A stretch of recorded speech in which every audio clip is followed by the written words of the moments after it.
이번에 국민의힘이 8월 22일 전당대회를 앞두고 뭔가 친길과 반길, 전환길 블랙홀에 빠지는 느낌인데요.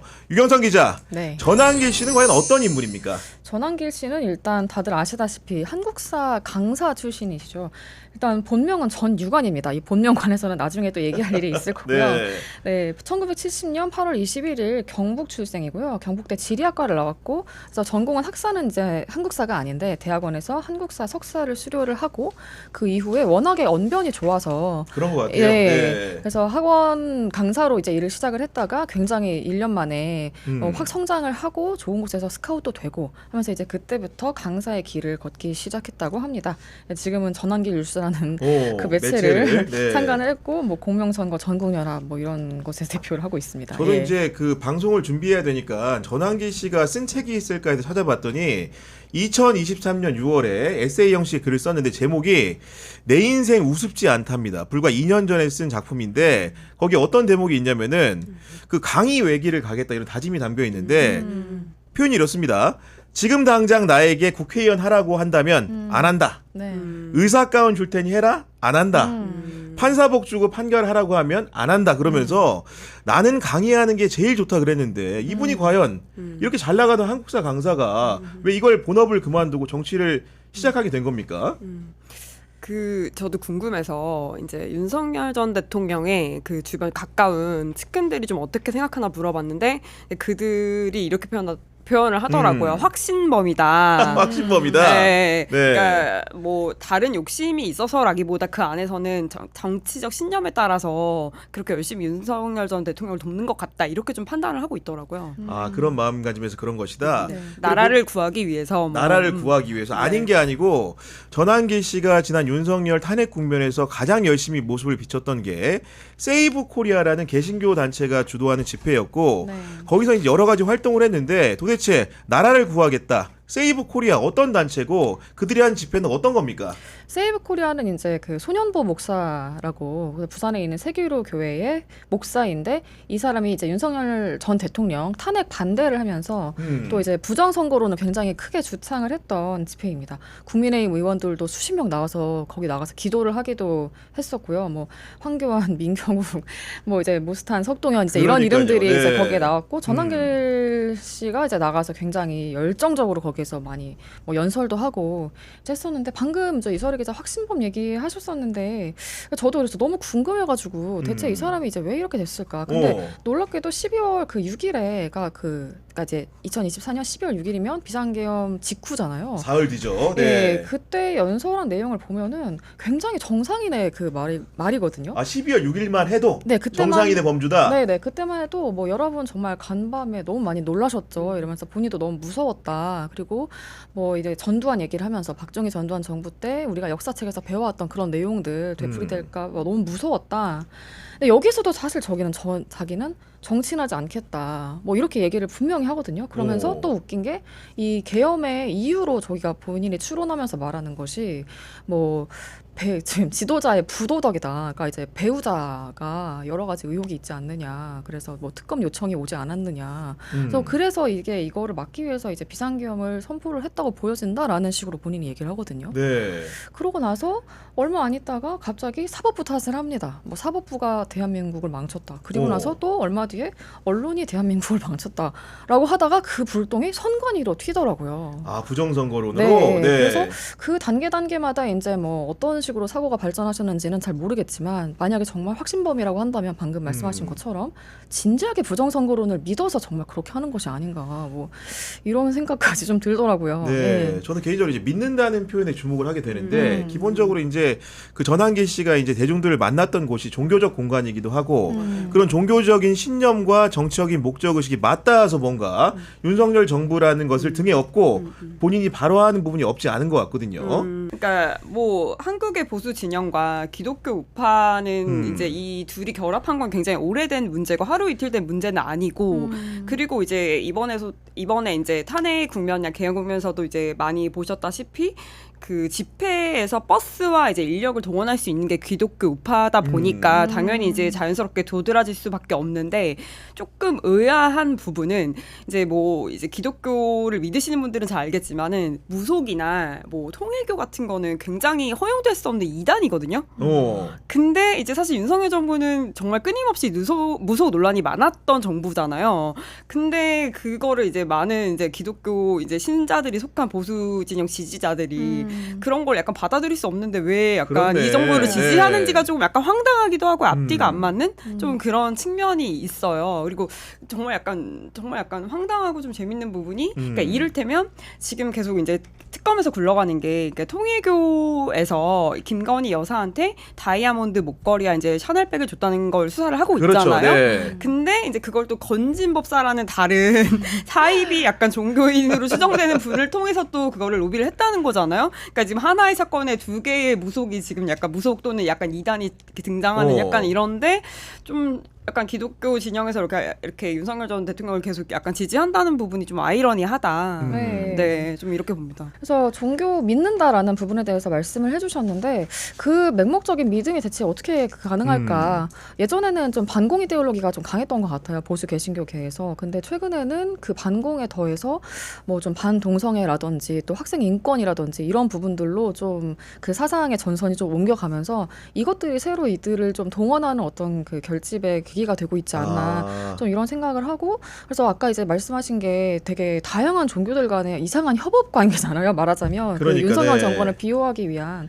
근데 이제 이게 그 원래 신천지라고 하면 개신교계에서는 거의 경기를 하는 게 정상이거든요. 뭐 신천지 뭐 추수꾼들이라고 하잖아요. 이런 사람들이 뭐 정말 교회에 잘 굴러가고 있었던 교회에 들어와서 한두 명 이렇게 좀 설교하고 자신들의 어떤 그 믿음을 전파를 하면서 한 공동체를 흔들기 시작하면 교회 하나가 아예 파탄나는 거는 굉장히 이제 그런 사례들도 많았다고. 그래서 이제 교회마다 뭐 신천지 출입 금지 뭐 이런 것들을 되게 공공연하게 써붙이던 분위기가 기억이 나는데 최근에는 그런 분위기도 좀 많이 흐려졌다고 해서 굉장히 좀 희한한 그런 국면인 것 같습니다. 어쨌든 간에 그 종교들의 가치 동맹을 통해서 윤석열을 지키려는 움직임들이 일어난 것 같은데 그 전환기 씨 책 얘기를 제가 서두에 좀 드렸는데 이분의 책에도 보면 신기한 게 이제 보통 기독교의 10계명 이런 얘기 하잖아요. 천주교에서도 네. 마찬가지고. 근데 전환길에 10계명을 적어놨더라고 보니까. 근데 뭔가요? 그 중에서 최근에 그 전환길의 행적과는 굉장히 불일치하는 표현들이 두 가지가 등장하는데 그 첫 번째 계명 중에 하나는 말 절제. 그러면서 이제 그 뒤에 붙여놓은 말이 대부분 다 기독교적인 어휘로 가득 차 있습니다. 어떻게 설명하냐? 무릇 더러운 말은 너희 입 밖에 내지도 말고 오직 덕을 세우는데 소용되는 대로 선한 말을 하여 듣는 자들에게 은혜를 끼치게 하리라. 근데 은혜로운 말을 본인이 잘 안 하고 있죠. 지금 보면은. 그렇죠. 거의 저주를 굉장히- 퍼붓고 있는 거 아닌가. 네, 그런 상황 중에 하나가 이제 굉장히 이질적인 측면이 있고 또 하나는 감정 절제를 또 10계명 중에 하나로 내세우고 있는데 이분이 뭐라고 얘기하냐?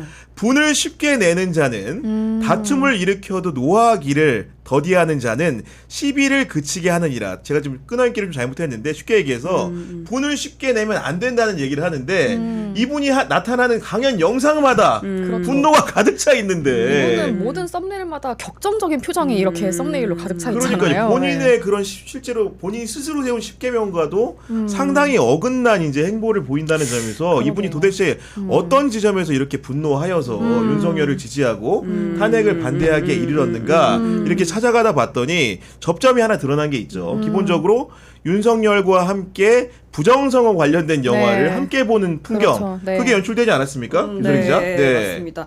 같이 영화 보면서 그때 저희 그 정한보 기자가 직접 영화도 관람했는데 그때 아멘 소리가 나오고 그랬다고 박수 터져 나오고 네. 그랬던 게 기억이 남는데 그때 좀 재밌는 표현을 했어요. 이제 전한길 씨가 윤석열한테 예수님과 같은 존재다 이런 이제 표현을 썼는데. 저는 이게 표현이 굉장히 재밌었던 게 사실은 비상계엄 이후에 많은 국민들이 자연스럽게 모든 국민이 당연히 탄핵에 찬성할 거라고 생각했잖아요. 근데 사실은 굉장히 막판에 좀 팽팽하게 좀 찬반이 갈렸었는데 사실 그 구심점 역할을 했던 게 전한길이었거든요. 그러니까 전한길 입장에서는 그러니까 이제 윤석열 입장에서는 전한길이 매우 고마운 존재라고 하고 실제로 지금도 매우 고마워한다고 해요. 네, 그렇기도 본인도 하고. 뭐 저 대통령이 특검에서 2번 조사받고 와가지고 뭐 본인한테 고맙다고 저 울면서 전화했다고 울면서 본인이 이제 얘기한 부분들도 있었고요. 예. 그러니까요. 결국은 네. 이제 또 그 작품의 제목을 보더라도 부정선거 신의 작품이니까 여기서도 이제 그 신이라는 존재가 등장을 하게 되는데 여하간 이런 여러 가지 측면에서 전환기 씨의 행보 자체는 어떻게 보면은 종교를 넘어서서 사람들이 좀 이해하기 어려운 구석이 있다는 설명을 드릴 수 있을 것 같은데 이분이 비단 윤석열의 탄핵을 반대하는 데 그치지 않고 윤석열의 형사재판에서 그의 무죄를 주장하는 데 그치지 않고 심지어는 6월 9일에 국민의힘에 입당을 신청을 했고 이게 서울시당에서 수용이 됐다는 거 아니겠습니까? 네, 맞습니다. 아까 처음에 이제 그 본명 말씀을 드렸는데 이분의 본명이 전유관입니다. 그러니까 뭐 김계리 변호사의 경우에는 본인이 이제 뭐 이름도 이제 워낙에 알려졌고 내가 입당을 하겠다라고 떠들썩하게 선언을 했고 그래서 이제 지금 입당이 받아들여지지 않고 있는데 이분은 그냥 덜컥 그냥 일반 당원으로 가입 신청을 했고 전유관이 누구죠? 이러면서 받아들여졌겠죠? 그러니까 이름을 모르니까 예, 사람들이 예, 예. 네. 그래서 그 이후에 이제 이게 알려지면서 완전 국민의힘이 발칵 뒤집힌 지금 모습이 된 거죠. 알았으면은 어떻게 뭐 적절하게 본인들도 뭐 이렇게 모션을 취하거나 하면서 했을 텐데 약간 급습을 당한 건지 아니면은 정말 뭐 일각에서 또 얘기하는 것처럼 뭐 몰래 알면서 받아준 받아준 건지, 건지 네. 뭐 모르겠지만 근데 결국은 왜 그러냐 전당대회를 앞두고 이제 당원 표심이 굉장히 선거에 중요하기 때문에 전환기 씨 개인이 들어온 게 아니고 본인의 주장에 따르면 뭐 10만 양병설까지 운운하면서 이번 전당대회에서 내가 정치적인 영향력을 10분 발휘하겠다 이런 표현을 하고 있기 때문에 과연 전환길이가 누구를 대표 만들려고 하는 거냐 이런 얘기가 의도에 있지 않습니까 유소리 기자? 네, 그렇죠. 근데 이 10만 양병설에 대해서는 이제 국민의힘 내부에서도 많이 좀 부풀려진 표현이라고 보기는 해요. 제가 보니까 그 국민의힘의 비대위원인 김대식 의원이 이제 한 라디오에서 한 발언을 보면 본인이 여러 경로로 확인을 해봤는데 당원 증가 수치가 확인된 바 없다. 네, 없다고 해요. 네. 그냥 아마 이제 본인의 정치적 영향력을 좀 부풀려서 좀 과장해서 표현한 것으로 보이고 본인도 말했듯이 이제 전환기를 품는 자가 당대표가 된다 뭐 이런 표현을 했잖아요. 네. 그래서 아마 이제 반탄을 이제 주장하는 그런 김문수 후보나 뭐 주진우 의원이야 뭐 많이 나왔죠. 장동혁 의원들 뭐 그들을 아마 이제 뭐 심정적으로 지지하지 않을까 그렇게 봅니다. 아니 보태서 물어보면은 그래도 네. 이제 국민의힘 내부 분위기가 전환길의 네. 입당 이후에 우리 언론도 이제 친길 반길 표현 쓰는 것처럼 굉장히 좀 어지러운 분위기가 연출되는 건 맞는 거죠. 그렇죠, 네. 그렇죠. 어지럽다기보다 뭐 확고하게 갈라지지 않는 친길파, 네. 뭐 반길파, 뭐 길핵관이라는 표현까지 등장했잖아요. 기획관까지. 네. 등장해서 굉장히 명확한 구도로 가는 게 맞는 것 같아요. 그런 상황이고 네, 네. 어쨌든 간에 이제 친길 반길이라는 용어로 세력이 나누어진다는 것 자체가 어떻게 보면 벌집 같은 표현이 적합할 정도로 굉장히 혼란스럽게 진행되는 측면이 없지 않은 것이고 결국은 그 전환길이 이제 초래한 이 사태를 어떤 방식으로 과연 이제 국민의힘이 정리할 수 있을까 이런 데 의문을 갖는 분들이 많은 것 같거든요. 유경선 기자. 네. 당장은 사실 좀 어떻게 정리를 하기가 일단은 그 서울시당에서 징계를 검토를 한다는 거잖아요. 근데 이게 뭐 우리가 이제 일반적으로 생각할 때는 이런 부정선거론을 주장을 한다든가 윤석열 전 대통령의 뭐 무죄를 주장을 한다든가 하는 이런 여러 가지 본인의 생각이 일반의 상식과 많이 동떨어져 있고 사회에 분명히 안 좋은 영향을 미치기 때문에 징계가 어렵지 않지 않을까라고 생각을 일반적으로 할 수 있지만 또 어떻게 보면 이거를 일단 이렇게 올려놓고 계속 묵히면서 뭐 좀 지켜보지 않을까라는 관측을 하는 것도 있더라고요. 그렇게 보면 단기간에 이런 혼란상이 좀 정리되지 않은 네. 어려울 수 있지 않을까 좀 이런 생각이 들고 당장 지금 이제 그 당대표 출사표를 던진 그 의원들 중에서도 이제 뭐 서로 의견이 다르잖아요. 지금 뭐 김문수 전 후보 같은 경우에는 뭐 이제 뭐 전환길이 극우냐, 극우가 무엇인지를 누가 규정할 수 있느냐, 또 그리고 무슨 이제 이상한 꼭 이럴 때만 희한하게 다양성이라는 단어가 등장을 하는데요. 네. 뭐 다양성이라는 뭐 기체 아래 이걸 품어야 된다, 뭐 빅텐트 뭐 이런 여러 가지 이야기들이 등장하는 걸 보면 이 진짜 정말 당을 접수를 진짜 이 세력이 정말 이 소위 우리가 극우 세력이라고 말하는 사람들이 이 당을 접수를 할 수도 있겠다.